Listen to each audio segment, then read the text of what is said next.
Ricky Ponting, welcome, mate.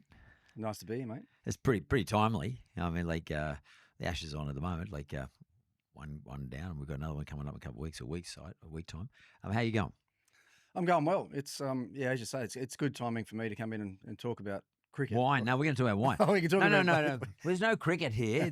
We're talking about wine. That's what I mean. It's a good time. It's Christmas time. We're going to talk about wine. Yeah, we will talk about wine. We'll move on to that. No, yeah. But it's a good time. You know, there's two things in the world that I know a little bit about. One's cricket and one's wine. So if you're going to ask me anything else today, don't really bother. But that's pretty good, actually. But by the way, we've got to be expert in something. It's a funny thing. I've always thought about you, and as a kid, like everyone as a kid in Australia, at least, definitely my era, played cricket. And I was never a good cricketer, but like you looked at the good cricketers in your side, I played the same size guy called Graham Hughes. I don't know if you remember Graham Hughes. And there was something about their face that I used to notice when I was a kid. And I'm just looking at you, noticing the same thing. There's something about, and I don't know how sort of deep into this you've observed, but cricketers have eyes, their eyes are usually a little closer together and look very straight to me. Do you think that there is actually a physiological trait that makes a cricketer? I've actually heard this the last couple of years, and I'd never heard of it, never even thought about it before, and I had obviously not as sharp as you're picking those things up, because I'd never noticed it around anyone that I'd ever played with. But it came up a couple of years ago about Marnus Labuschagne, actually, about him when he sort of was having that really good run when he came into the Aussie team. Someone mentioned something about it then, but I'd never heard of it or thought of it. I mean, the only thing I ever get talked about with my eyes is that they're a little bit squintier than most. They're not more squinty than mine. They are when you smile. Yeah, they are. Yeah. We're up there together. We might have some sort of genetic connection with that. If that's about it, I can't play cricket. But no, and it was more batsmen and fielders. They have this ability to have, because their eyes are sort of semi-close together. I don't mean close together, but like they're not spread across their head like some other people. They have this ability to really focus on the ball. I mean, I've often wondered what someone like you, who's reached the highest levels in cricket, what someone like you thinks about the physical characteristics that makes a great cricketer. What's the interesting point going back about the eye thing, at the back end of my career, we did a study up in Brisbane, actually. Queensland University was doing a study on what made the really good international player better than the really good grade player. And it was all about their eyes and how we tracked and watched the ball. You know, did the best players watch the ball longer? Did they watch the ball differently? You know, what did they do? So we had these sort of glasses and reflectors and everything that were set up to, and we're on a bowling machine, and these glasses actually picked up every slight little movement of your eye as to how you're watching the ball. And all of us did a little bit differently, to be honest. Like someone like Mike Hussey and Justin Langer watched the ball onto the bat and after impact. The big thing that showed up with me was that I only looked at the bottom 5% of the ball. So when the ball was coming down the wicket, not the whole ball, no. So my actual focus point was on the bottom 5% of the ball, which was different than what everyone else did as well. But when you start breaking things down like that, it actually sort of rung a bit of a bell with me as to why I could do certain things in the game that the other players probably weren't quite as good at. So if you think back through my career, like I was probably able to pick length up quicker than most as a batsman, meaning length of the ball. Yeah, length of the ball. So where it was pitching, and I was able to play pull shots to balls that were a little bit fuller than others. And then when I thought about that, maybe that was because I was actually looking at the part of the ball that was actually hitting the wicket first. So if you're looking at the top of the ball, obviously there's going to be longer before you can pick up when the ball is actually landing on the wicket. So that might have been one thing that I learned. The other thing, when you mentioned it then about batting and catching. So when I was fielding in the slips, I always caught with my fingers pointing to the sky, which was unusual. Most other slip fielders would catch with their fingers pointing down. And then when I started thinking about that, I think that was probably because if I was only ever looking at the bottom of the ball, the majority of the ball was always above my eyes. Totally. And it made it easier to catch that way than this way. So that's interesting. There's some really interesting things that I only learnt probably when it was too late, because it was the last couple of years of my career. But because it's not about physicality, because in terms of size, for example, like because you've got people like Andrew Symonds, giants, and there's great cricketers in all different size categories. You know, even most of the great batters have all been short. Is that right? Yeah, through the history of the game, like Border, Gavaskar, Tendulkar, Lara, myself, like a lot of the batters have been under 6 feet tall. So that also, I think there's something in that with picking up the length of the ball maybe a little bit quicker than what the bigger, taller guys can. Now, the game has evolved the last 15 years with more and more T20 cricket being played. So we've got a lot of bigger, stronger athletes now than we probably did. But yeah, you look back through history, most of the batsmen have been pretty short. Because if I look at just by way of comparison, if I just pick on rugby league for a second, rugby league's changed the physicality of the players. They're much more athletic. They're taller. They run quicker. They do everything better, basically. But it's become very athletic. Is cricket going down that path, or is it sort of staying at its traditional levels in terms of the sorts of characteristics you're talking about now? Oh, I think I probably played in a semi-professional, professional, and ultra-professional era, to be honest. So when I first started, things were pretty semi-professional. We the way that we trained and prepared and even rehabbed and that sort of thing was. What do you mean semi-professional? Like a bit more chilled?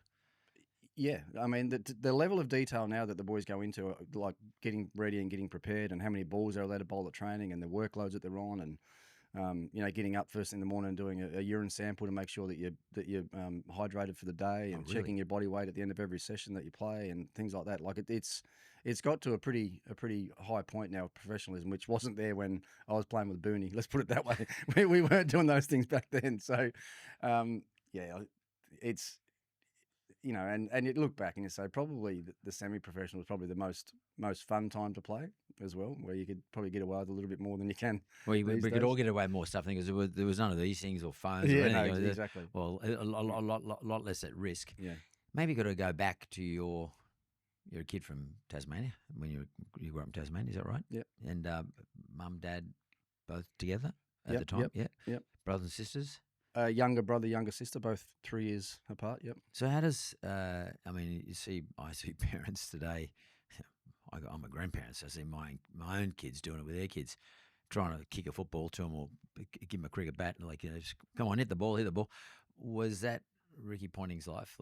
Was he 3 years of age and someone handed him a cricket bat and Dad started throwing a ball to you? Yeah, well, when I say that, people will say, "Well, what else is there to do in Tassie anyway?" That's what they say. Well, you can play cricket in the summer, you can play footy in the winter, nothing else to do. But no, look, I was born into a sporting family, but Dad was a very talented sportsman in most sports that he played.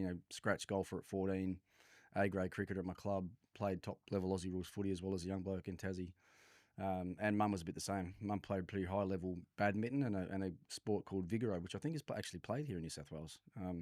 It was almost like a female version of cricket a long time ago, with a different shaped bat, and rather than bowling it, the two bowlers actually threw the ball.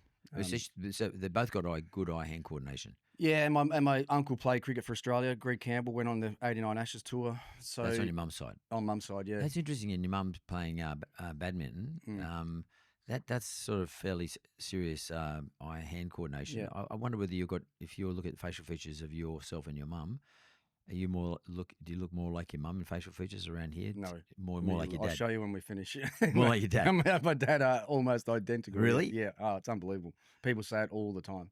Yeah, I'll show you some photos. So the old man used to throw a ball at your mum. Yeah, and like any kid growing up, it was kids in the neighbourhood. Kids that were around your sort of area that was similar sort of age, or even for me, because I was reasonably good at it, I guess. I was always playing with the bigger boys, so any game that was happening anywhere, I just wanted to go and be a part of. So that was cricket in the summer and Aussie rules footy in the wintertime. And to be honest, I love both of those games equally. In fact, I probably enjoyed playing footy more than I did cricket when I was a kid. There's a bit more of a, I don't know if it's team aspect is the right side of it, but you just had a chance to be able to let a little bit of steam off with a bit of physicality in footy that you could never sort of do in cricket, and I sort of always enjoyed that. So would you have been one of those kids? And as you're speaking, I'm sort of having fond memories of this, but one of those kids who I don't know where you lived, but you lived in Launceston, didn't you? Yeah. Was there a laneway at the back or a park out there, and you had a garbage tin and a crappy old bat, and or you'd find whatever you could make do and play depending cricket. how big the game was. If it was just me and my mum and dad and my brother, we'd just be in the backyard probably. But if there was a game going on, then there was a park just down the bottom of the hill from where we lived that you might have 15 or 20 kids taking part in either a taped up tennis ball game, or if one of us had a cricket ball, then it'd be a cricket ball flying all over the place. So that was where I sort of learnt the game, learnt the love for the game, and everything started happening pretty quickly for me after that. I was playing competitive cricket at grade 5 at school, that was the earliest we could play back then. There was no sort of That's like 11.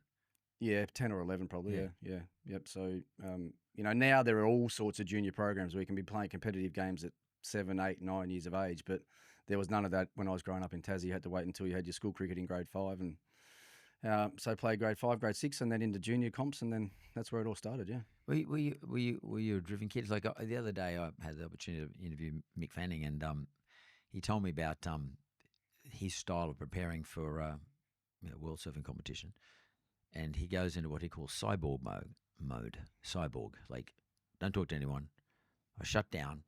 I train. I eat. I sleep, etc. And he does it like say 12 weeks before an event, big event. Completely and utterly committed. Yep. Of course, once the event's over, he goes into another mode and has some fun. But is Ricky Ponting, was he as a young person, or is it something became more as you got more professional as the game evolved? Were you always, I want to win this bloody thing and I'm going to be the best on the field? 100%.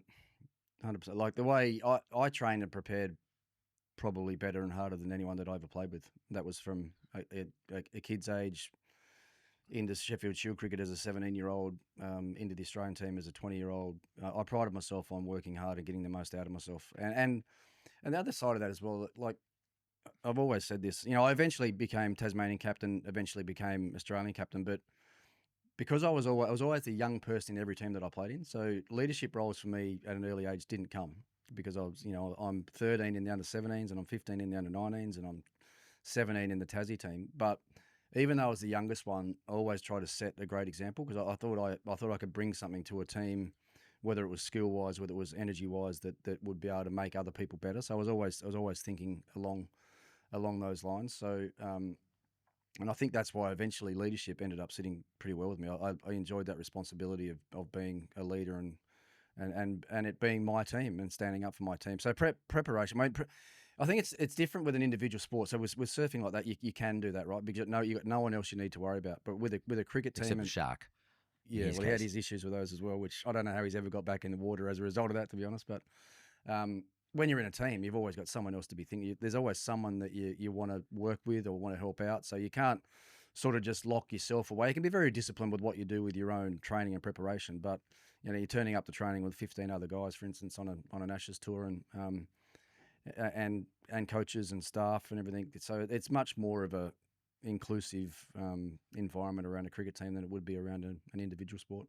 You said you in your early stages you wouldn't have called yourself a leader, but sometimes if you see, I just remember when in team sports anyway, and business for that matter too, if I see a young person who is maybe not as experienced as everybody else and maybe just normal talent, but if I see them really putting in and others see them really putting in, to some extent, I think that is a form of leadership. They're leading by example. I mean, was that something, were you conscious of that? Like, did you know that if I put in hard, I'm 15 when all the rest are 20, or I'm 12 when all the rest are 16, whatever the case may be. If I work really hard, I'm actually going to be sort of semi-motivate the rest of the guys around me.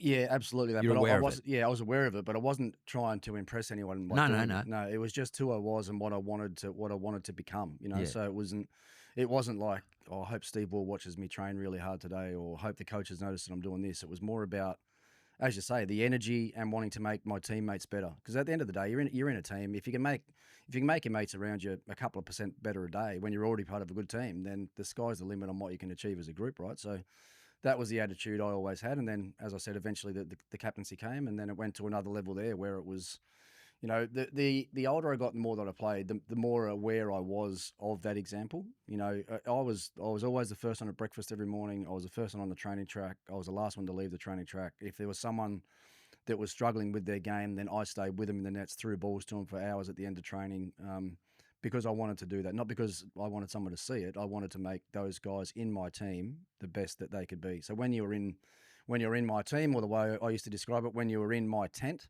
then I was going to do whatever I could to make sure that you were the best player that you could be, and that you would stay in my tent for as long as possible. Well, that's real leadership. That's full leadership. I mean, no matter how old you are, that is full leadership. Would you, like, you obviously have often reflected on yourself? I mean, we tend to do this, especially if we get past 50. Yeah, which I've just ticked over. I know. So it's just as we get past 50. Would you say that Ricky Ponting, particularly in his early years, was more talent than hard work, which was made him successful, or was he more hard work than talent that made him successful? What would you say is even? Because we see Sam Constantine, Yeah. like how's that all work? Like because it's a big picture you're just drawing. It's not just No, I train hard. For me, it was. I mean, no doubt, I was born with my fair share of natural talent. I mean, Yep. we'll go back to those early days. So I played all of grade 5 and all of grade 6, all primary school cricket 2 years in a row. Didn't get out once. Wow. Didn't get out once. In fact, and then all of year 10 and all of year 11, I think I got out once in those 2 years of senior cricket. So I got run out. I got run out once. So I think It was the other bloke's fault. I think it was the opposition coach's fault. I reckon I was in by about this far, but he gave me a run out. He gave me a run out anyway. So the talent was there for me, and then with Dad, like I said, with Dad, like Dad was good at everything he did, sporting wise, but he would rather just turn up and do it with his mates and have a few beers on a Friday night, and then have a few more beers at the end of the game on a Saturday night. And there was probably no career for him back then either, right? It was just he just wanted to play. No money in it. Yeah, because he was good at it. But when I came along, I think he saw a fair bit of himself in me, and it was like, right, I'm not going to let you waste it like I potentially wasted it, and not to the point where he ever pushed me in any way at all. I mean, he'd be hard on me with certain things and pretend he didn't know about how many runs I scored that day, and we'd get home at dinner and he'd say, "Oh, how'd you go today?" And I'd say, "Oh, yeah, okay, Dad, it went all right." My first ever game of junior footy, under 13s, I was like 11. I'd never played a competitive game of football before. I must have had 50 kicks and kicked 5 goals in my first ever junior game. I remember sitting around the dinner table that night, and Dad was there watching. He said, "Oh, how'd you go today?" I said, "Oh, yeah, all right, I kicked 5 goals." And he said, "Well, why didn't you kick 6 goals?" Like, it was probably probably the greatest game of junior footy ever played, and I still got the question why I didn't do that a little bit better. But So he sort of he put goals in front of you though. yeah, I didn't. He didn't set goals of what he wanted me to achieve, but he just made it really clear that with the talent that I had, that if I put in the hard work, then good things would come, basically. So it was always a pretty simple motto in our house. If you're willing to put in, you'll get something back out. If you're not willing to do the hard work, don't expect anything to come back your way. So that was the way that I always lived and trained and still do now. So it was pretty simple messaging, but it hit the point. So you're talking about it being a team game. I just want to go back to the 2006, 2007 side, the Australian side, obviously. You were the captain of it. The names in that team, like, and I'm not reflecting on today's teams, but just the names in a historical sense in that team were pretty amazing. Well, they were, but we just lost in 05. I know. Yeah, so we just lost in England in 05, which was the lowest point of my playing and probably captaincy career. That series. I mean, it was. Was that the same side? I reckon exactly identical. I don't think we made any. No, we got back. Damien Martin might have been out of the side. Damien Martin got dropped halfway through the 06-07 series, and yeah, but otherwise it was. So you lost 05, but you picked up 06 and 7. Well, we had to. That was where Australian cricket and me and some of those names that you're reading there. Well, good. Adam Gilchrist, Matthew Hayden, Shane Warne, Justin Langer, Michael Hussey, Michael Clark, Andrew Summers, Shane Warne. It goes on. Not bad. Well, we got stung back into action, basically. After 05, that 05 tour, with some of those sort of older names that you're mentioning there, like when we got to the UK, for all the right reasons, we tried to sort of structure our training and preparation in a way that meant that some of these older guys, Matty Hayden didn't want to be at training for 5 hours, 3 days in a row leading into like to injuries a test match. and stuff like that. Oh, just wanted to be more mentally fresh rather than being there, the slog of an Ashes tour is hard work. You're there. Take me through it, because what do you mean by that? Because obviously, well, back in the Australian cricket team's old way of training was everyone there together, everyone there at the same time. Openers pad up first. You're facing McGrath, Lee, these guys in the nets with the new balls, and it got to the stage where some of our guys didn't want to do it that way. They wanted to be able to tailor their training for exactly what they needed rather than the old school way, right? So John Buchanan and I were, for all the right reasons, were happy to try and accommodate these guys to hopefully get the best out of them on that tour. Now it didn't work. So just the little fractures of having the group not together all the time. We had certain individuals, which I won't name, that didn't stay in the team hotel in certain venues, had their family there, so they were staying in other accommodation and little things like that. When in the middle of an Ashes tour, when the whole country in the UK is trying to pull you apart anyway, media, everyone in the public, they're trying to pick any little gap that they can. And we Looking just for had weakness. yeah, and we just had these few little cracks that were there that when you get put under pressure in an Ashes tour, then those cracks just widen up and become a little bit bigger.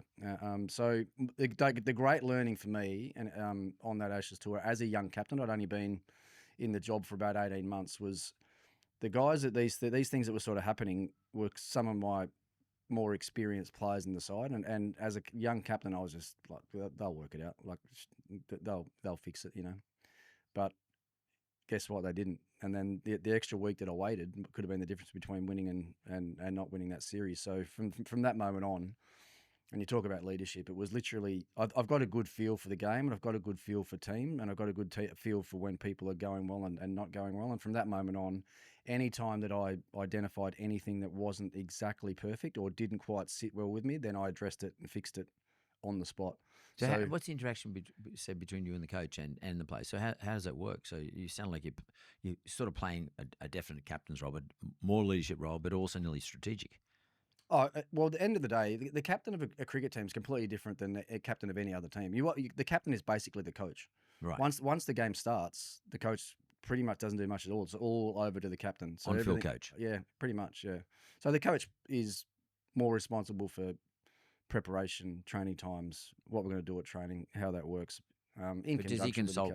Yeah, of course, yeah. Like, I mean, it's a pretty important relationship, captain-coach of a national cricket team, but that side of things was, not left up to me to handle those individuals, but it's my team and they're, the guys that I'm interacting with all the time. I should have done it, and if I was guilty of one thing, I actually just trusted them too much. I trusted them to get it right and sorted out more than I probably should have. So, from a leadership point of view, what would you say to aspiring young captains, aspiring leaders in business, etc.? How do you balance up that or reconcile that bit between trusting my staff, trusting my team, which is your staff, and at the same time they're leading the organisation to make sure that nothing goes astray? I mean, I think it's just a real gut feel thing. I mean, don't get me wrong. Like you have to have full and utter trust in all your staff for you, players, or your team. Yeah. You got to have full trust in that. But I just had that. I knew that little things were wrong, and I just didn't address them quick enough. So I think when you've got that gut feel on what makes and brings success, the moment that you feel that is not quite where it needs to be, you got to get back on track again. You got to fix it quickly, especially in an Ashes series, as I said, where the whole country is trying to pull you apart. If you just let it go a little bit longer, then you're cooked. So it's sort of you're going to be, you and the coach are very strategic about how you start before you start the game, like prep and all that sort of stuff. But you're talking about being tactical now. Like every single day, you notice something's going wrong here. You notice this person over here might have an injury, or this person over here is not walking very well. You're saying, as leader of your organisation, which is your team, you got to be very tactical. You got and speak about it straight away. Do something. You can't just observe it and let it just drift by. No, every day that goes by is a day lost that you could have had a chance to fix something. Because you're pretty young then. I mean, where do you pick that sort of thinking up from, or is it from making the mistake in 2005? No, from making that mistake in 2005. Absolutely, It was. Everything was fine before that. I just, I was captain in 2003. We just won the World Cup. We're undefeated. Everything's going great. I'm captain of the #1 Test team in the world. Everything's perfect. But that just the start of that one tour where just a couple of little things opened up that I didn't fix is where I learnt that really quickly and learnt the hard way. Like I said, if it's the low point of my career, then I learnt the hard way, right? Because I was lucky enough to play in lots of good teams and had lots of success, and we didn't have lots of down times. But that one hit home pretty hard, and then it was, from what I'd identified and what we'd identified as a group in 2005, we had about, I think England were back really quickly. It was only like a 9 or 10 month turnaround before England were back in Australia. So we had a chance over a short window to actually get together as a group, get back onto the old school Australian way of training and preparing and being together and being hard-nosed and giving them nothing and treating with great respect, but just giving them nothing outside of that. We had a well-documented camp up in the SAS camp thing up in the bush somewhere in northern Queensland, which none of us even know where we went yet, because we literally got on two buses that had the windows completely blacked out, and we drove out into the bush somewhere, and we got off. We didn't know where we were. We had a backpack, a pair of track pants, and a t-shirt for a week in the bush, and that was us. Was that hardening you up? It was about breaking everyone down and see how they reacted under pressure. Yeah. Any surprises? No, no, there are ones there that I'm sure you can even probably identify that weren't that happy to be there. Yeah. But a couple of leg spinners weren't that happy to be there. Let's leave it at that. But No mobile phone.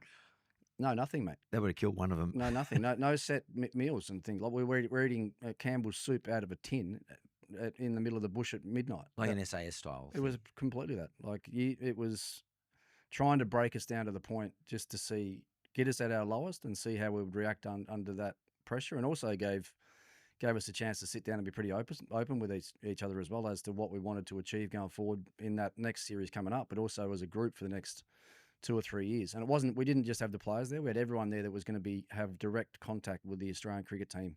And that was something that John Buchanan and I wanted to be able to do together, get everyone involved in the team. As in physios and all that type of stuff? Yeah, all the direct staff that worked at Cricket Australia, they were wow. all there with us. Yeah. So, I mean, my group, I think we were broken up into groups of, I think, 8 or 10. And I ended up having our team manager, who was probably 65 at the time, and our fielding coach, who was probably 60 at the time, in our group. The first exercise we had to walk single file up about a 3-kilometre incline. With a backpack? Backpacks on, but we had jerry cans of 20 kilo or 20 litre, so 20 kilos, 20 kilos of water, and we had one of those each to get up, and you had to stay exactly 1 metre apart the whole way up. The minute anyone veered off, then it wasn't just your group that had to go down; everyone went down. Start again. 20 push-ups on the spot, get back up, and go again. So with those older guys I had, they couldn't get the jerry cans up there. So I ended up with 2. Simon Kaddish was in my group. He ended up with 2. So we got 40 kilos. We're carrying up this 3K incline, making sure that we don't step 5 centimetres out of place. If we did, it was down. So sounds like a lot of fun, actually. It was. For the guys that were that way sort of inclined, it was unbelievable. Like to get a group together and share some of that stuff, albeit as hard as it was. It was great. But what it did, it just clicked the group back into, what do you call it, cyborg mode, you called with Mick Fanning. Yeah. That's what had happened with us. Like if I looked before that camp, if I looked McGrath and Hayden and Gilly in the eye, at the back end of their career, till after that camp, I looked them in the eye, they were just different people. They were different beasts. They'd just gone into, right, okay, we're back on here. We've got this series coming up where we're going to show England and the rest of the world just how good a cricket team we are. And the rest is history. I mean, we beat them 5-0. They didn't even, they had a chance to win a game. They had a chance to win a game in Adelaide that they chose not to try and win and tried to play up for a draw, which played perfectly into our hands. And from the moment that we won that game, I knew that they couldn't win a game on the entire tour. So you got a reputation, or definitely had a reputation, of being fairly aggressive, like hard mindset. How important is mindset relative to just your physicality? Like, your mindset, how important has that been to you in forging your career as one of the greatest cricketers Australia's ever produced? Yeah, I mean, my mindset, and You're pretty hard ass. And I'll tell you why. So a bit of my background. You talked about where I grew up. I lived in housing commission homes until I was playing cricket for Australia. So I was going away on a cricket tour, coming back and living in a housing commission home. So as a kid, I didn't have a pair of cricket shoes. As a kid, I was borrowing my mum's shoes for cricket at school in grade 5. Wow. Stuff like that. So once I got an opportunity, it was going to take someone pretty tough to take it away from me. Yeah, fuck it. You're not letting that go. Yeah. So I'm not, And, the whole journey for me was, once I got picked in the Australian team, all I basically said was, I want to be a successful part of a very successful cricket team. So I worked along that way. I worked to be the most successful I could be, but also make sure the team that I was in was the most successful it could be with whatever I could do, skill-wise, leadership-wise, mindset-wise, whatever I could. And then you can break that down even further. So as a batsman, you're in a one-on-one contest with the bowler, right? The bowler's standing up at the end of his mark. He's bowling 150 Ks. He's either trying to hurt you or he's trying to get you out, right? So the way that I used to look at that, and you talk about mindset, it was like, rightio, I'm here. You've got your ball. I got my bat.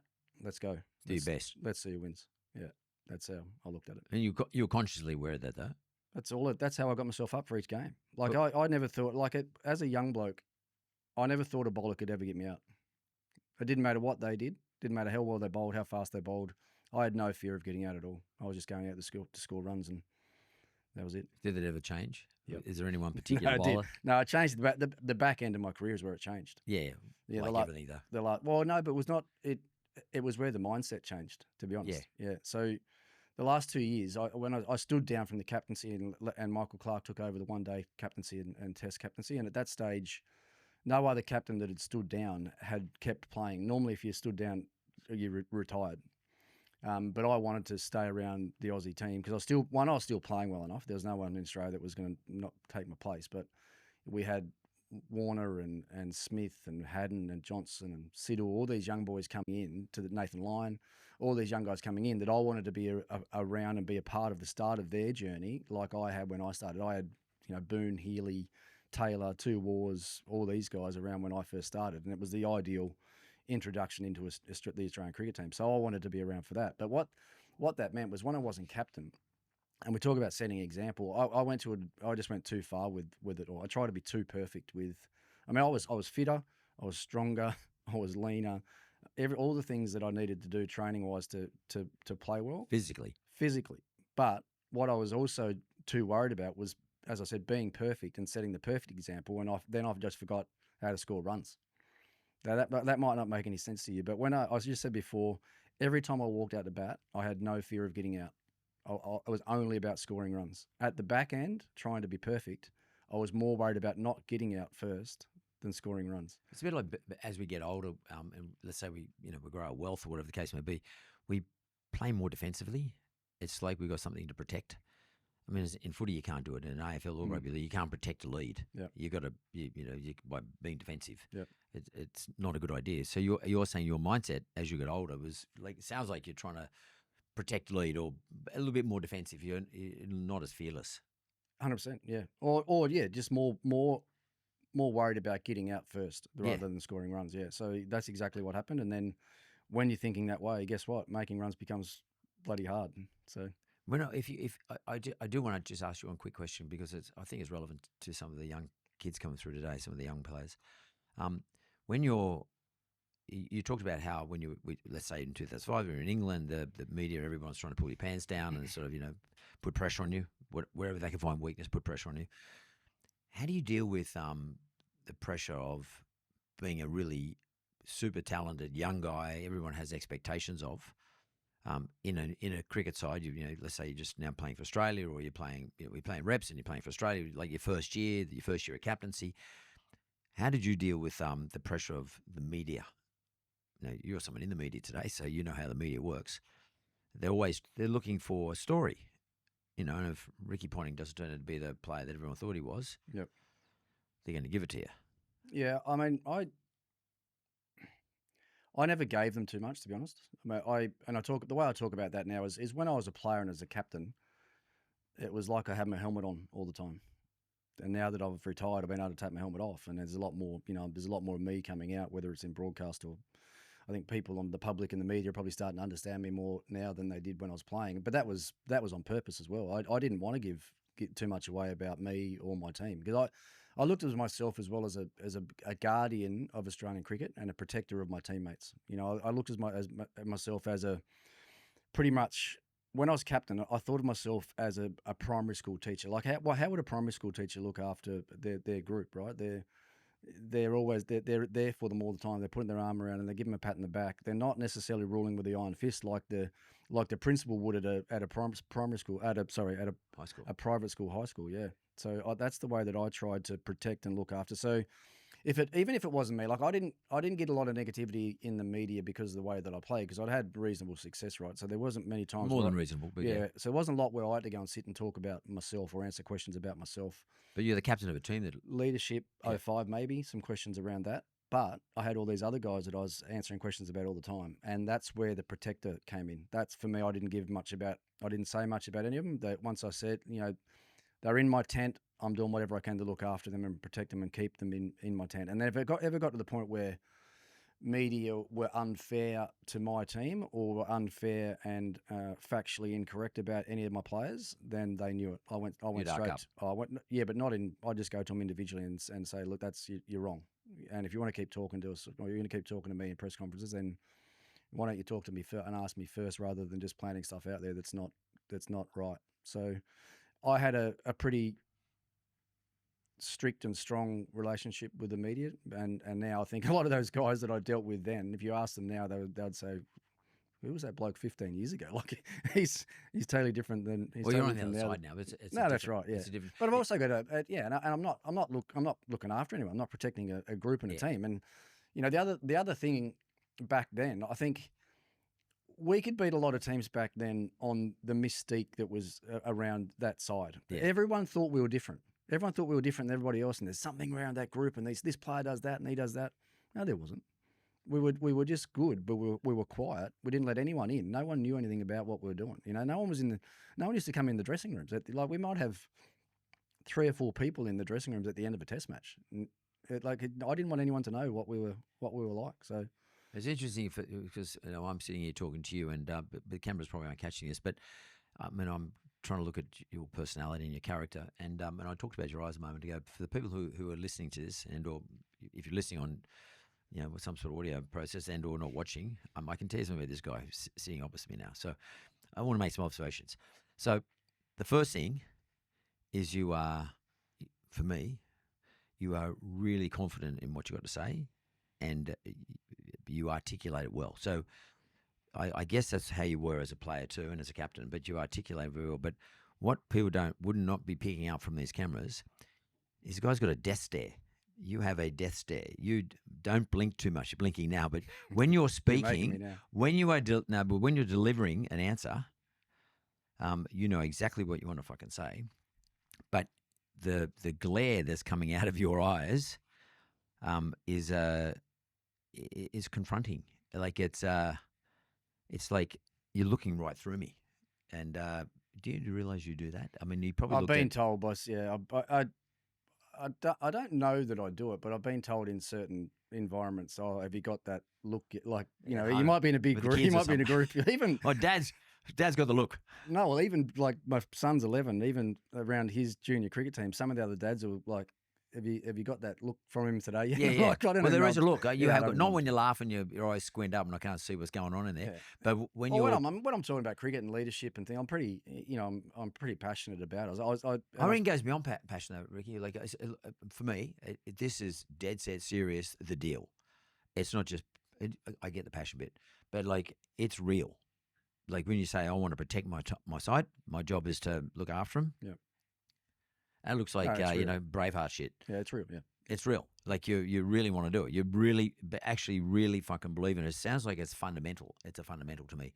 It's like a non-negotiable principle. Like not something you're prepared to move away from. No, not at all. And that's the way I've always lived. That's the way I was brought up.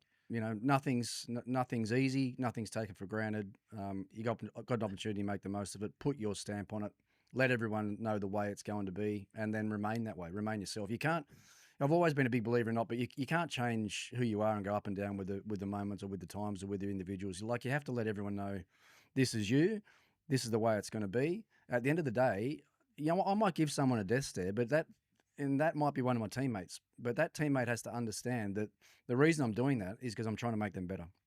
It's not for any other reason. I don't dislike you. You're not trying to dominate. You just this is your deal. Yeah, this is the way. This is the way that I'm delivering the message. This is the way I think I can get the message across to you best. And even coaching in the IPL now, I'm coaching probably 5 or 6 different cultures in one team environment. You got probably 15, 18 Indians in your side, young Indian kids, and that death stare probably comes out with them a lot of the time. But like I say to them, I'm going to have 100 conversations with you over the next 2 months.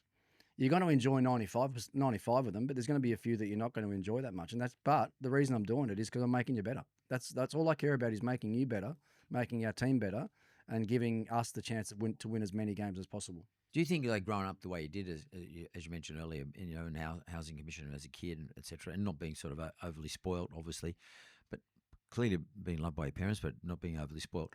Do you think that sort of builds a certain honesty and authenticity, and like something? As a principle, do you carry that through in your life? Like, fucking, I'm going to be authentic. I'm going to be honest, because part of those conversations, making you the best version of yourself, talking to your players or your teammates. That's about you actually telling them what you honestly feel, and then you talk authentically. You're not trying to bullshit anybody. I know people like this. Like Kerry Packer was like that. He actually wanted to get the best version of you out of you, and he also had the same look. And I haven't met too many people have that look. He had that same look, and Do you build it as a skill? Do you think, or do you know it's a skill, or is it something that you just naturally do? I think it was something that was ingrained in me. I think you go back to my upbringing at home. My cricket club upbringing environment was very much the same, very hard ass upbringing in my cricket club. But the same thing there, had a lot of blokes that were looking out for me and had my back. And I think having had that as a kid, I think I understood how good and loving that environment was, and wanted to make sure that that was the way I was going to be going forward. So I don't think it was ever anything. I don't think it was a practiced thing. I just think that I had great respect for being spoken to and looked after in that way. That's just who I turned out to be. But also when I was really young, some interviews I did as a kid. I mean, I couldn't put two words together as a 17, 18, 20-year-old. Honestly, Not many can though. no, and I couldn't. And looking back now, it was embarrassing. What some of the interviews I did as a young bloke when I first got picked, it was like, God, I couldn't even speak. But that's all evolved. It evolves step by step, stage by stage, maturity, roles in teams, having a voice to start with. I think, as a young bloke, I didn't always have that voice and didn't want to. I just wanted to sit back and listen and learn from what the great players and great teams are doing, and then I could store all that in. I think that's probably been my greatest strength over time, is the ability just to listen and take stuff in and then get rid of all the shit and keep the good stuff, and then be able to use the good stuff where and when appropriate around individuals or around teams. So, if I'm talking about cricket, I want people to know that I'm serious about it. Like I'm not just there to captain a team to have a bit of fun. I'm there to captain a team to make you better and win games. Simple as that. And if you're not on the journey with me, then I'll find someone else. So when I took over the captaincy, it was like, I'm taking over the best team in the world.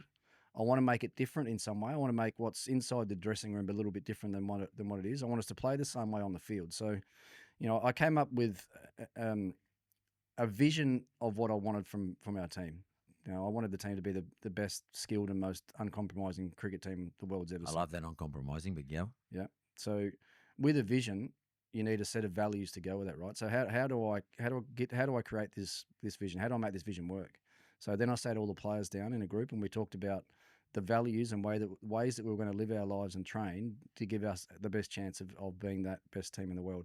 And then the third part of that was, so I called it the 3 Vs: vision, values, validation.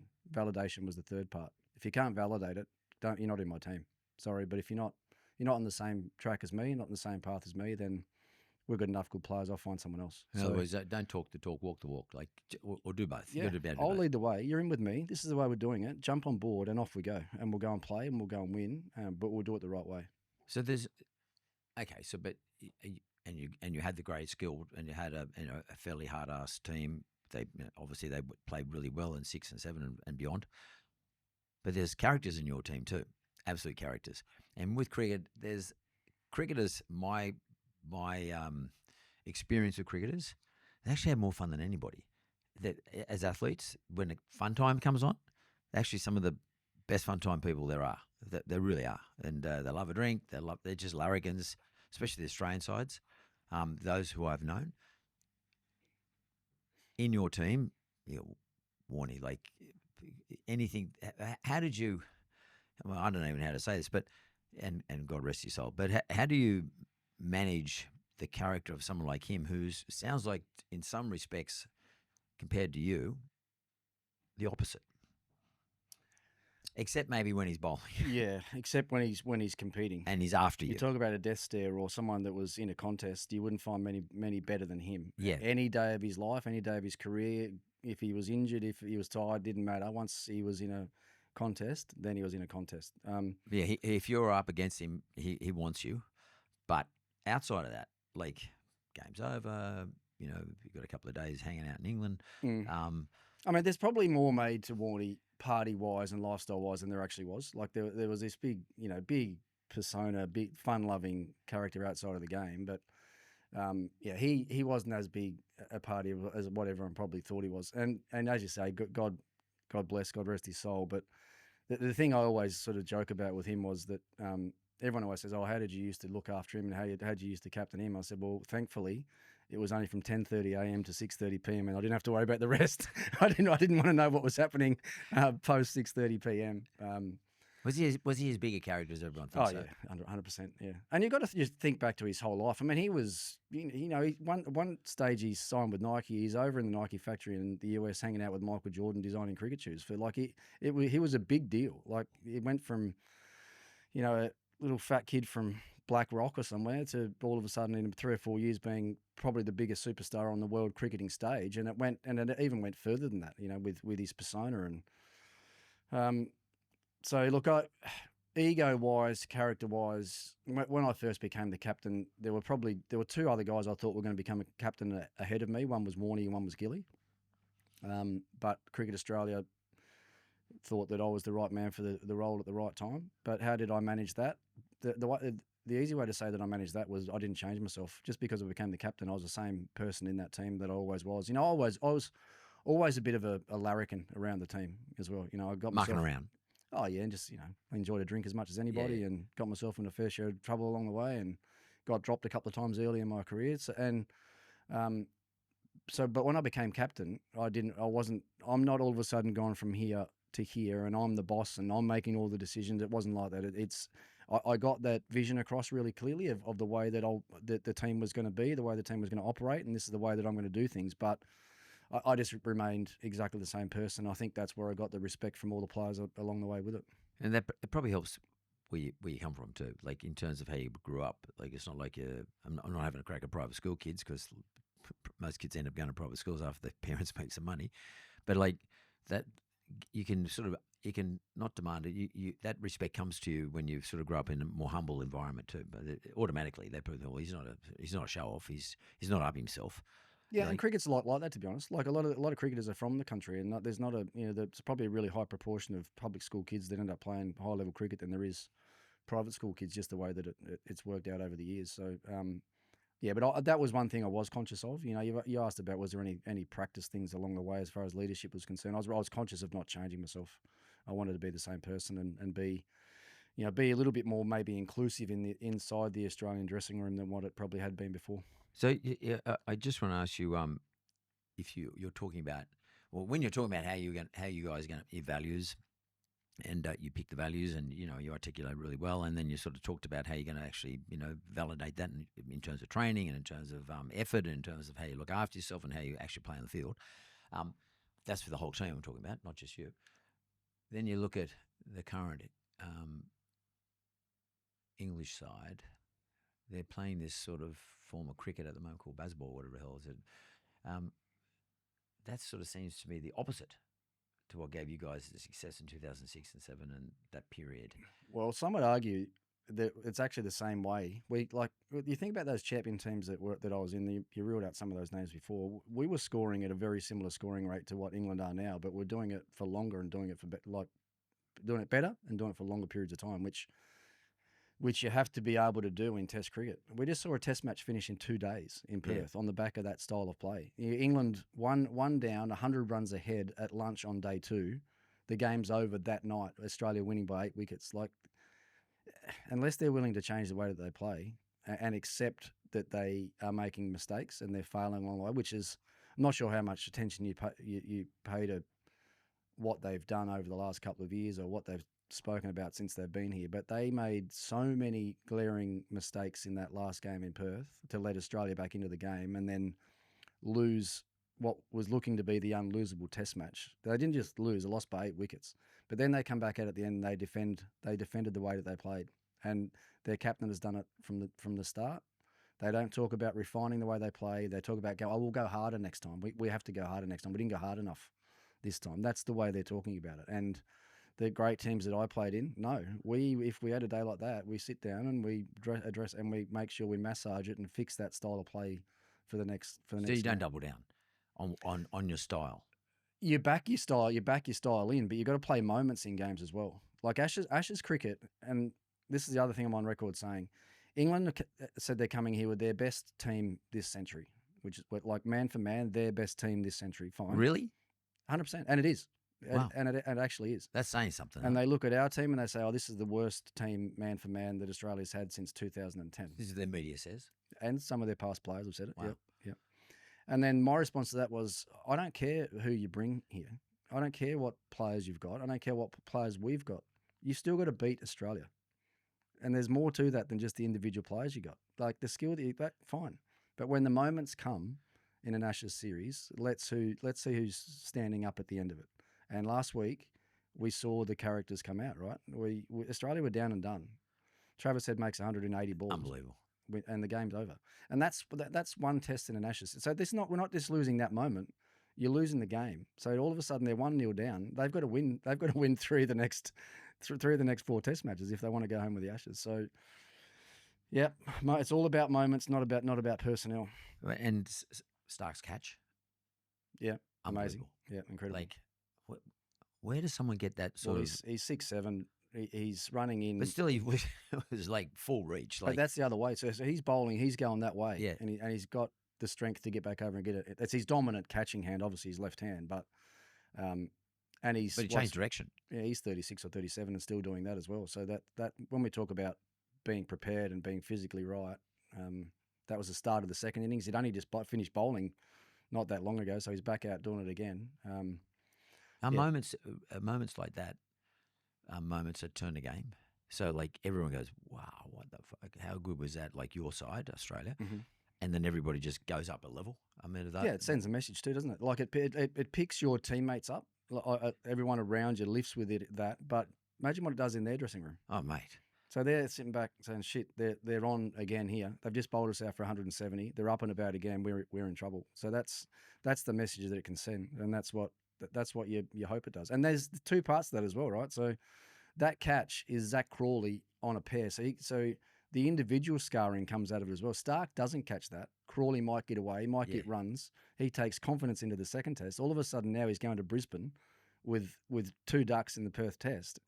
Extra pressure comes back on him. And then that pressure can just creep back down through the rest of your team as well. So there's so many things that can play out through the course of a test match and an Ashes series. So when he goes for that catch, there's probably enough time to think about it. It's just instinct. But do players get the opportunity to make a risk assessment? Like you just said, like if I go for this catch, I miss it, I'm going to give him confidence, the batter.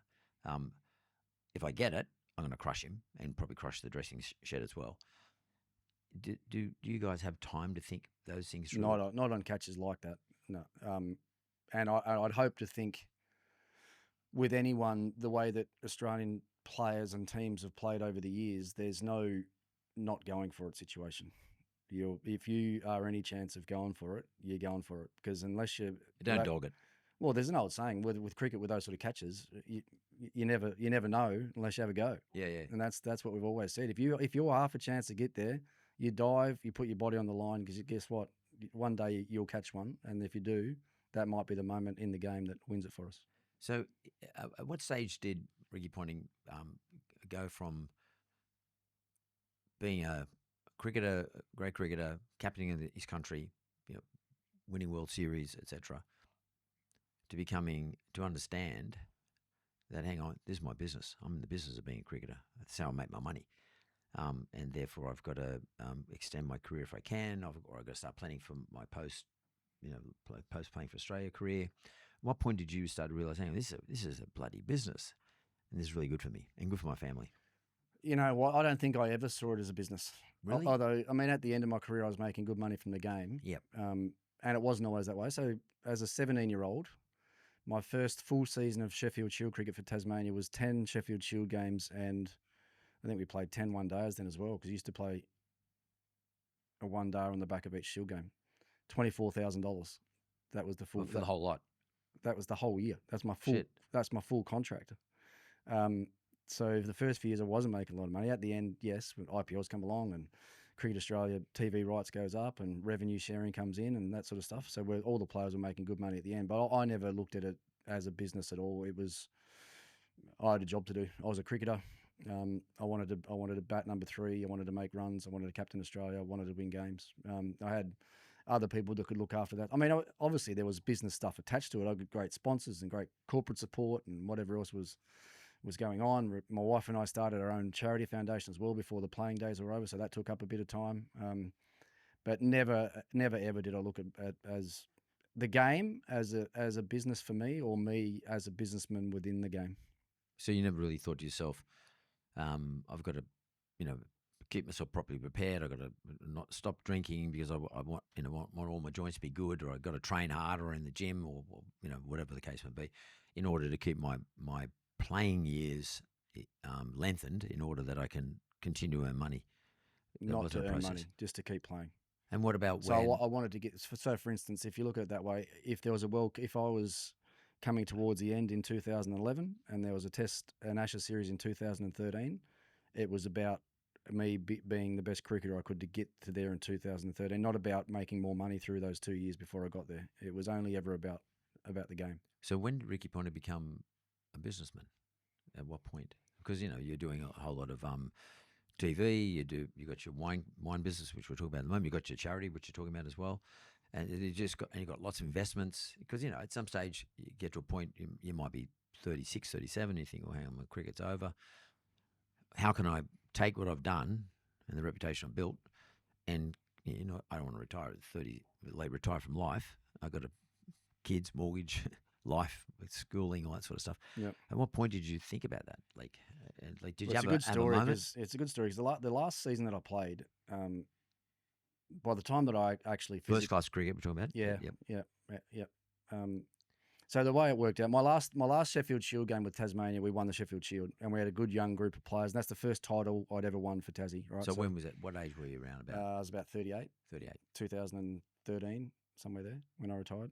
And I had all these great plans of playing one more year of Sheffield Shield, which meant that I'd have to get all the way through the winter, do all the training and whatever else, and be ready to go one more year. And then Channel 10 came along, BBL came along, you know, and decided that I'd played enough and that I was going to transition into the commentary box. But halfway through that first year off, like I was craving a year off playing. I'd travelled for, you know, 20 years non-stop internationally for 20 years. So, and cricket was, you know, I couldn't play the game the way that I used to be able to play the game. So that wasn't as enjoyable anymore.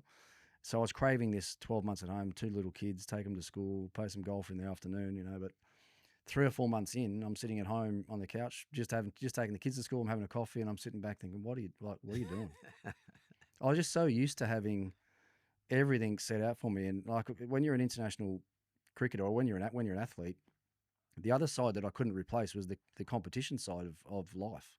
So and the rush. Every day you're competing, right? So you're either in the gym, you're in the nets facing bowlers, or you're playing a game, or you're looking after your diet, or all these things where you're paying more attention to being competitive. And then the minute that you retire, all of that stops. So all that competitive edge and juices that you've always had is not there, and you can't replace it. And then so that's where a bit of commentary took me closer back to the game again, which, you know, I've always said I think my happy place is in a cricket dressing room. That's just where I was supposed to be.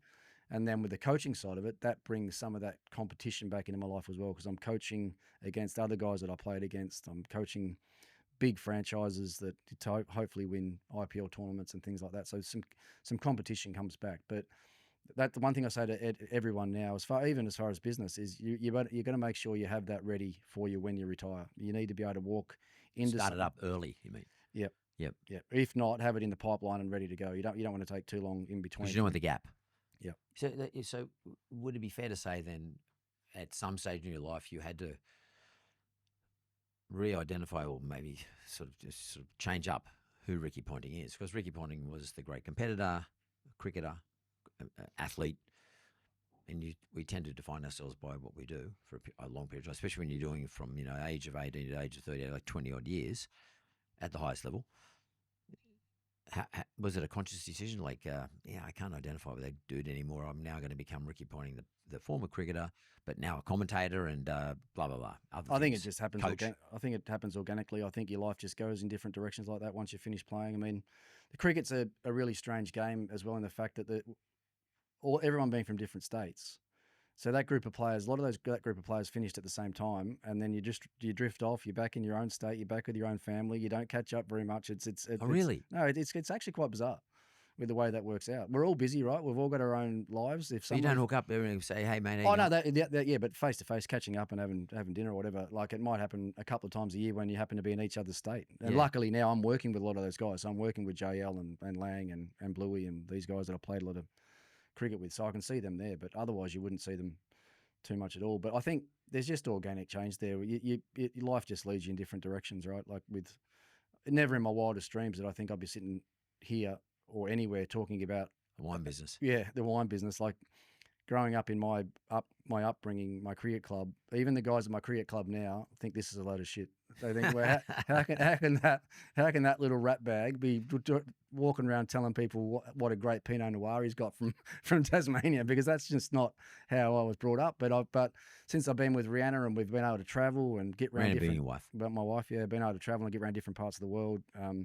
She sort of really introduced me to wine, and we have had a lot of fun drinking it over the years. And since I've retired, I've been able to drink a little bit more than I did when I was playing. And here we are, 5 years on with our own brand that we've got 13 wines in the range now, and telling a story about where I'm from and my upbringing and our love and passion for wine and our love and passion to have a business that we can work on together. How cool is it to be able to do a business with your missus? After all these years, she's obviously been there supporting you in your career, but now you're doing a business together.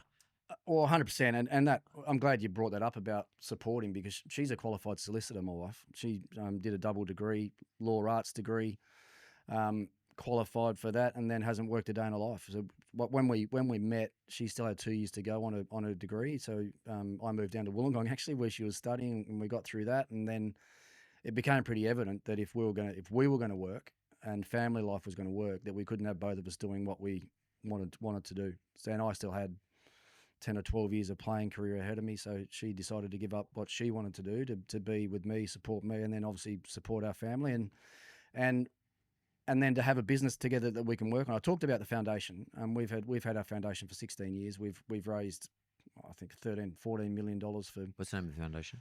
Ponting Foundation, which raises funds for children and families going through childhood cancer. Yep. So we've done that together and been able to work on that, which takes a lot of time and something we're really proud of and something we're really passionate about. But then this comes along, and once again, this is very much just a passion project for us. I mean, we want to be great at what we do. We want to have a great little business, but also we want to have a lot of fun along the way with it, which is what we've been able to do over the last 5 years. So it's a Pinot. So it's Pinot, Tasmanian Pinot Noir, that one. So just take me through it, because like I have some involvement in wine businesses and whiskey businesses. I own some of those things, and most people think, well, he's probably got somebody to produce for him and put a label on it and call it Ponting something rather than away we go.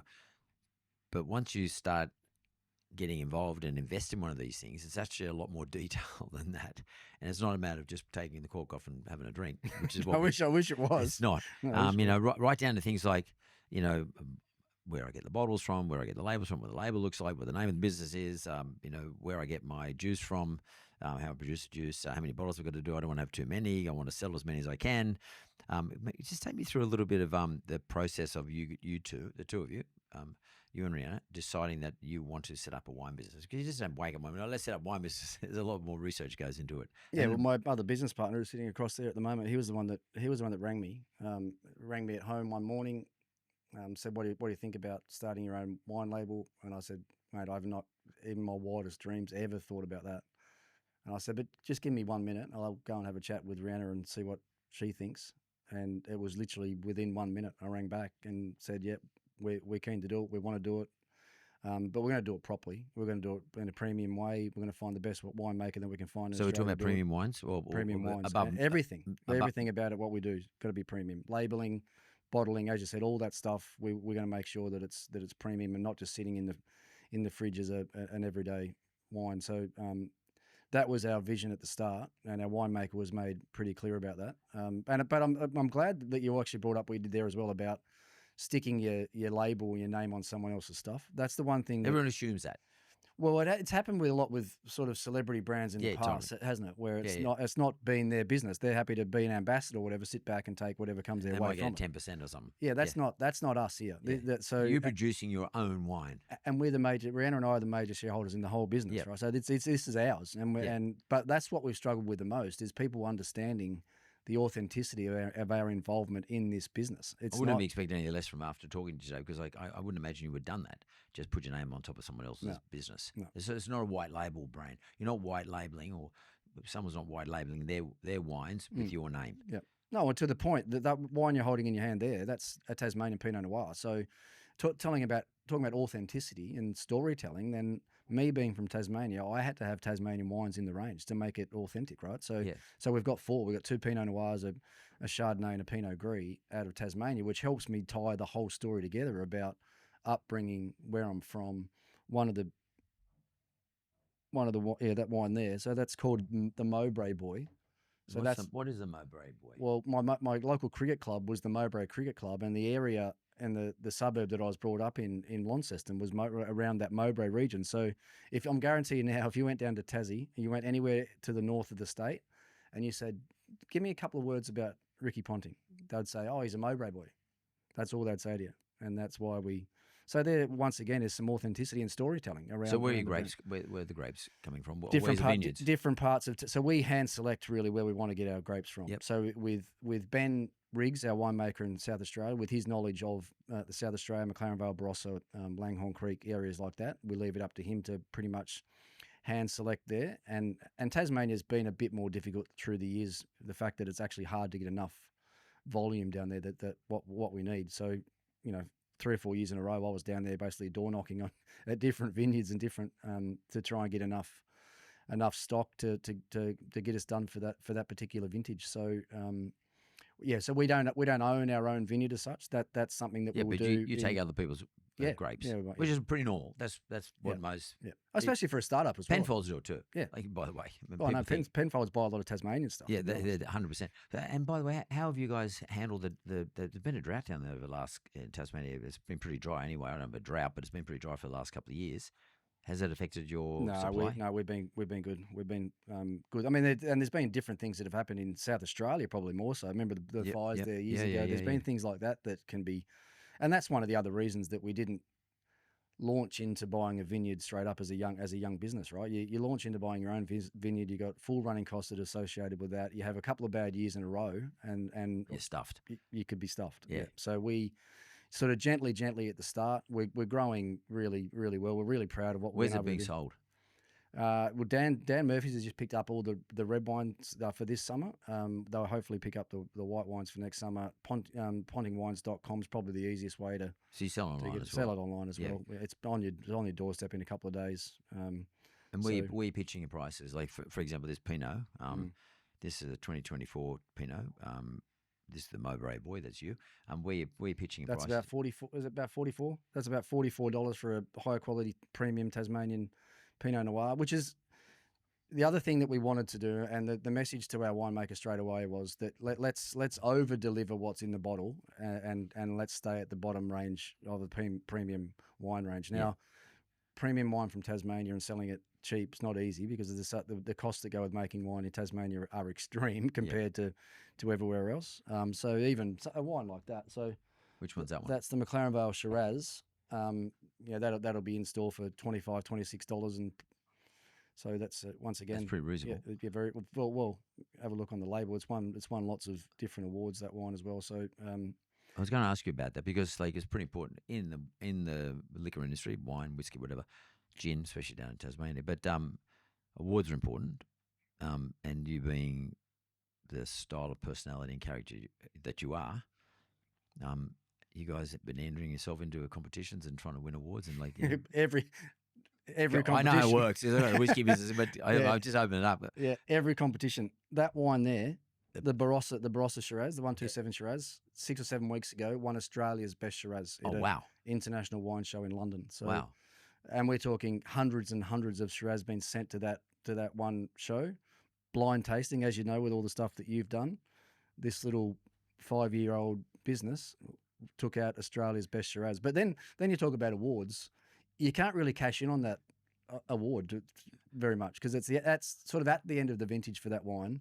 You can't really take all the bottles back and stick stickers on it and tell everybody that this is because you might make 3,000 bottles and then once it's sold, that's the end of that award. And it moves on to the next vintage and next year's grapes. Yeah, so it actually makes it hard to capitalise. So having something like this where we can talk about it on social media. Well, no, that's why because I love to talk about awards because I think it's important. And I think very rare do people get an opportunity to actually boast or skite about what the fuck they've created. But it gives the consumer a reason to want to try your Totally. product. I might as well try it. I got to try it. Yeah. Like I'm not. It must be good. Yeah. It must be good. Well, if it's one that, especially at an international show like Best Shiraz, so you're competing against the Shirazes of all the Australian Shirazes at this London International Wine Show. Yeah. So it was both. So it was the best Barossa Shiraz. So you can imagine how many Shiraz come out of Barossa. So it was the best Barossa and the best Australian Shiraz. Yeah. Well done. So like now.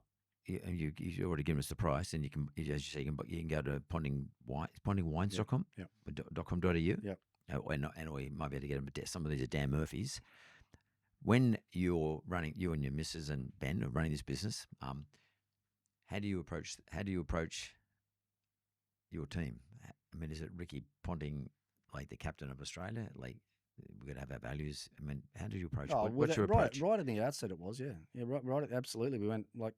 David and myself and Rihanna went over and sat down with Ben Riggs, our winemaker in McLaren Vale, and we sat down for a couple of days and talked everything through as the way that it was, that I wanted things to be. It's can be hard for me at times as well to be as hands-on as I probably need to be or would like to be with it when I'm away for 6 months at a time. I'm in India, I'm in different time zones. There's lots of deadlines that are happening with bottling and things like that. It's hard for me to be on top of 100% of the business side of things, and in fact, David looks after pretty much all the business side of things, the ins and outs and the bottom lines and things like that. But so that's the hardest part of it. But and if life does start to sort of slow down a little bit the next couple of years, then that's when I'll have more of an opportunity around and I to be able to probably be more.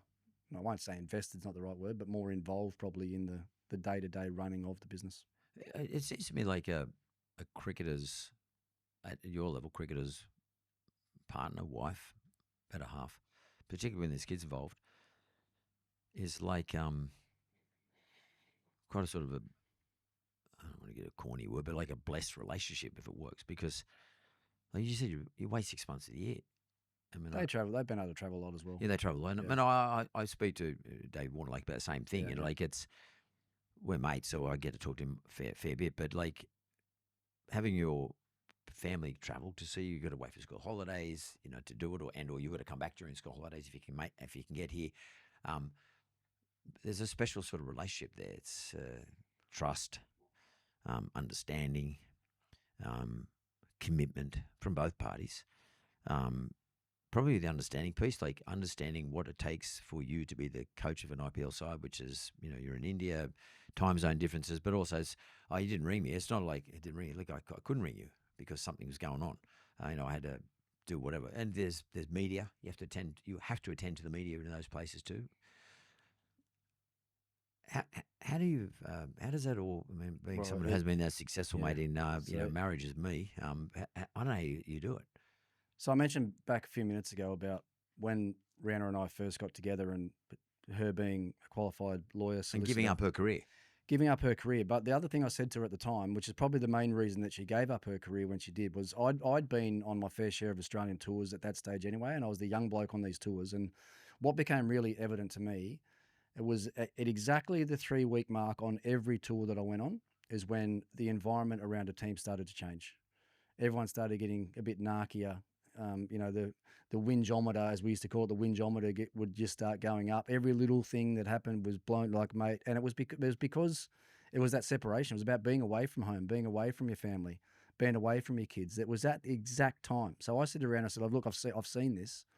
If we're gonna make us work, the longest we can have apart is 3 weeks at a time. In which case she's going to come over to you, whatever the case may be. Mate, for 25 years, there's been one occasion where we've been separated for longer than 3 years. 3 weeks at a time. So set up a structure. Had to make it work, because I just seen too many failings and things happen on tours that we felt that we could control, right? So even now with the IPL gig, I'm normally there for about 10 weeks. It works well around the Easter holidays. The kids normally come over for 3.5 weeks, smack bang in the IPL, so that works really well. So we've managed it. We've done a great job of so there's effort involved, but that requires commitment and effort. That's why I said earlier on, commitment. 100%, yeah. It's not her compromising. It's you committing and her committing to a process. It's about a process. Yeah, and then your kids get to a certain age as well where they actually want to be there. They want to be around the teams. They want to Oh, be wow. part of it all. And yeah, so that's been a really cool thing about. So I've got a 17-year-old girl and a 14-year-old girl, 11-year-old boy, and as much as Rihanna and I want to stay together through that period, the kids are the ones that are going to her saying, "Oh, Mum, when are we going to India? Can't wait to go to India again, and can't wait to go and hang out with the around that team again." So it's a good environment to have. Yeah, but yeah, to be successful anyway in anything, you have to make lots of compromises. Let's call them sacrifices. Do you ever sort of look back and say, "Man, I miss that bloody netball game for my daughter," or I miss that, or yeah, I miss a moment. Do you ever sort of reflect on those things? Yeah, I mean, yes, but No regrets. it's probably just been such a big part of my life to understand that those things, sacrifices, things they're gonna be there somewhere. I mean, I haven't, thankfully, I haven't missed too many. Next year will be a big year for us family wise with my daughter going into year 12. We won't travel as much next year. Big year for her. I want to make sure that I'm around as much as I can to help her through that year as well. So yeah, it's just, I think, to be an international sportsman, you have to make a lot more sacrifices than most people probably imagine. I mean, I moved away from home at the age of 26, moved to Sydney first where I met Rihanna, and then we've been in Melbourne for 12 years. And, you know, I've not spent large chunks of time with my immediate family at all for 25 years. In terms of your brothers and sisters or, Yeah, or kids? and mum and yeah, and mum And your and mum dad. and dad. Yeah, Mum and dad's still alive? yeah, Yeah, they're both, yeah, yeah. awesome. But I haven't. But that's where, that's just the direction that my life's taken me. You know, it's not like I haven't deliberately wanted to be around, but when you're on the road as much as you are, and then you've got your own family and commitment, it's really hard to get those big chunks with your family. But that's international sport. You know, the thing people probably don't understand about cricket as well, when you're playing, it's 11 months of the year. Your job is 11 months of the year. You get a guaranteed 6-week break every year, but you can't have 6 weeks off because you need to be training and working to get right for the next tournament. And so 7 or 8 months of those months are probably overseas. So even when you're in Australia, and Davey might have spoken to you about this when he was on, but even when you're in Australia, your season starts mid-November. If you live in Sydney, you only play one test and one dayer in your home state for that whole summer. So you've only got a week in your own home, even during an Australian summer. So it's incredible what you actually do give up and sacrifice. So do you live in hotels when you're spending time with overseas? Like they don't have houses or anything like that. No, It's all hotels. Well looked after. I mean, those groups that we're talking about, we've got probably 120 people around our franchise at any one time. So You're talking about the IPL. IPL, yeah. 125 people. Yeah, about 120.